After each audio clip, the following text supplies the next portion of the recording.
அனைவருக்கும் வணக்கம். Coming Sunday June 9 பார்த்தீங்க அப்படின்னா குரூப் 4 எக்ஸாம் எழுத ரெடியாக இருப்பீங்க. ப்ளஸ் ரிவிஷன் போய்கிட்டு இருக்கோம். ஓகேவா, உங்களை டிஸ்டர்ப் பண்ணுற மாதிரி நான் எந்த வீடியோவும் எதுவும் சொல்ல போகிறதில்ல. ஷார்ட்டாக முடிச்சிடலாம்.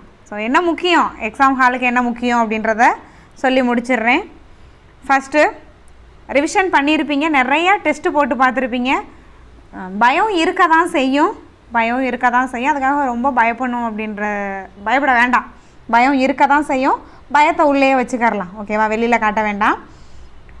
அதில் ஃபஸ்ட்டு வந்து பார்த்தீங்க அப்படின்னா எக்ஸாம் ஹாலுக்கு ஹால் டிக்கெட் முக்கியமாக எடுத்து வச்சுருங்க. ஹால் டிக்கெட் தெரியும் உங்களுக்கே. 2 பிளாக் பேனா, முக்கியமான ஒன்று பிளாக் பேனா. நிறைய பேர்த்துக்கு என்ன பேனா அப்படின்றதவே மறந்துடுறீங்க. பிளாக் பேனா கொண்டு போங்க. ஆல்ரெடி டெஸ்ட்டு போட்ட பேனாவை ரெடியாக எடுத்து வச்சுக்கோங்க. 2 பேனா வச்சுக்கோங்க. ஓகேவா, 2 பேனா வச்சுக்கோங்க.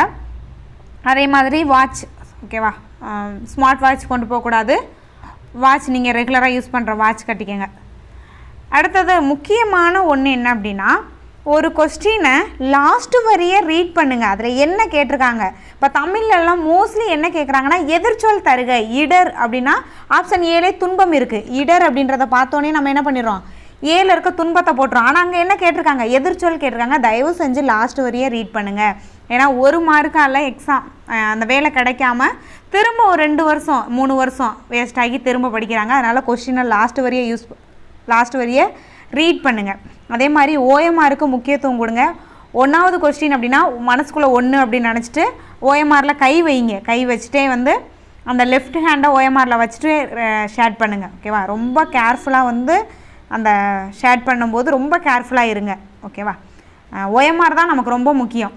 ஓஎம்ஆர் தான் ரொம்ப முக்கியம். அதே மாதிரி லாஸ்ட்டாக கவுண்ட் பண்ணி போடுறதுக்கும் பார்த்தீங்க அப்படின்னா எக்ஸாம் ஹாலுக்கு வர்றவங்க சொல்லுவாங்க, அவங்களுக்கே தெரியாது. உண்மையை சொல்லணும்னா அவங்களுக்கே அந்தளவுக்கு தெரியாது. நம்ம இங்கே நிறையா டெஸ்ட்டு போட்டு பார்த்துருப்போம், ஃபுல் டெஸ்ட் போட்டிருப்போம். ஸோ நமக்கு நல்லாவே தெரியும். அதுக்கு வந்து மைனஸ் மார்க்கு கொடுப்பாங்க. ஓகேவா, மைனஸ் மார்க்கு. அதனால் அதை கரெக்டாக கவுண்ட் பண்ணி 200 வருதா அப்படின்றத ரப் சீட்டில் ஏ எத்தனை, பி எத்தனை, சி எத்தனை, டி எத்தனை, அதுக்கப்புறம் ஏ அந்த 3 வந்து 3 ரோலையும் வந்து ஏ எவ்வளவு 200 வருதா அப்படின்றத ரப் சீட்டில் போட்டு பார்த்துட்டு அதுக்கப்புறம் எழுதுங்க. ஓகேவா, எடுத்தோடனே ஏ எத்தனை இருக்குது, பி எத்தனை இருக்குன்ற அந்த ஓஎம்ஆரில் எழுத வேண்டாம். ரப் சீட்டில் எழுதி பார்த்துட்டு அதுக்கப்புறம் வந்து ஓஎம்ஆரில் எழுதுங்க. ஓகேவா, அடுத்தது கடைசி ஆப்ஷனாக வாட்டர் பாட்டில் வச்சுக்கோங்க. நம்ம என்ன பண்ணுவோம் அப்படின்னா பதட்டத்தில் அந்த ஓஎம்ஆரில் தண்ணி வந்து சிந்திரும். அதனால் வந்து வாட்டர் பாட்டில் வேண்டாம், வெளியிலேயே ஹாலில் வச்சுருப்பாங்க. வெளியில் வச்சுட்டு போங்க. வெளியிலேயே தண்ணி வச்சுருப்பாங்க. அதை வந்து அதுக்கு மேலே தண்ணி தாகம் அப்படின்னா வெளியில் வந்து குடிச்சுக்கோங்க. வாட்டர் பாட்டிலாம் வேண்டாம். ஓகேவா, வாட்ச் முக்கியம், ஹால் டிக்கெட் முக்கியம், பேனா 2 பேனா முக்கியம். இதுதான் முக்கியம். அதே மாதிரி ஹாலுக்கு முன்னவே போயிருங்க, ஏர்லியாகவே சீக்கிரமாகவே போயிருங்க. ஓகேவா, அடுத்தது ரொம்ப முக்கியம், நமக்கு தெரிஞ்ச ஒரு கொஸ்டினை தப்பு பண்ணக்கூடாது. தமிழும் மேக்ஸும் ரொம்ப முக்கியமான ஒன்று. தெரிஞ்ச கொஸ்டினை தப்பு பண்ணாதீங்க. தெரியாத கொஸ்டினை தப்பு பண்ணால் தப்பே இல்லை. ஏன்னா நம்ம நல்லா படிச்சிருந்தோம் அப்படின்னா அந்த தெரியாத கொஸ்டினாக இருக்குது. நம்ம நல்லா படித்து நமக்கு தெரியாத கொஸ்டினாக இருக்குன்னா தமிழ்நாட்டில் இருக்கிற எல்லாருக்குமே அது தெரியாத கொஸ்டினாக தான் இருக்கும், நம்ம நல்லா படிச்சிருந்தோம் அப்படின்னா. ஆனால் தெரிஞ்ச கொஸ்டினை நீங்கள் தப்பு பண்ணிங்கன்னா 1000-2000 பேருக்கு பின்னாடி போயிடுவீங்க. அதனால் தெரிஞ்ச கொஸ்டின் தப்பு பண்ணாதீங்க. அதே மாதிரி தமிழுக்கும் மேக்ஸுக்கும் ரொம்ப முக்கியத்துவம் கொடுங்க. மேக்ஸுக்கு வந்து ஒரு கொஸ்டின் ஆன்சர் வரலன்னா அடுத்த கொஸ்டின் போயிருங்க. அந்த ஒரு கொஸ்டின்லேயே இருக்காதீங்க.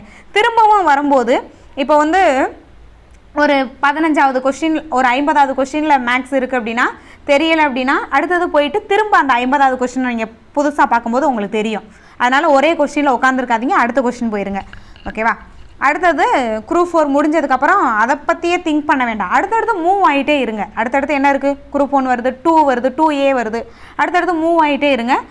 இந்த எக்ஸாம் வந்து முடிஞ்சிடுச்சு அப்படின்னா 1 மணிக்கு எக்ஸாம் ஹாலை விட்டு நீங்கள் வெளியில் வாரீங்க அப்படின்னா அவ்வளோதான். அதை தாண்டி நீங்கள் எதையுமே யோசிக்கக்கூடாது. எக்ஸாம் படித்து எழுதுறது மட்டும்தான் நம்ம வேலை.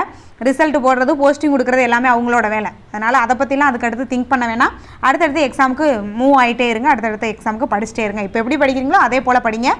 அடுத்தது தமிழுக்கு கீ நான் கண்டிப்பாக வந்து நீங்கள் எக்ஸாம் எழுதிட்டு அந்த 1 hour 2 hourல நான் கீ போட்டுருவேன். தமிழுக்கு 100 கொஸ்டினை வந்து செக் பண்ணிக்கலாம். செக் பண்ணிவிட்டு அடுத்தடுத்து மூவ் ஆயிருங்க.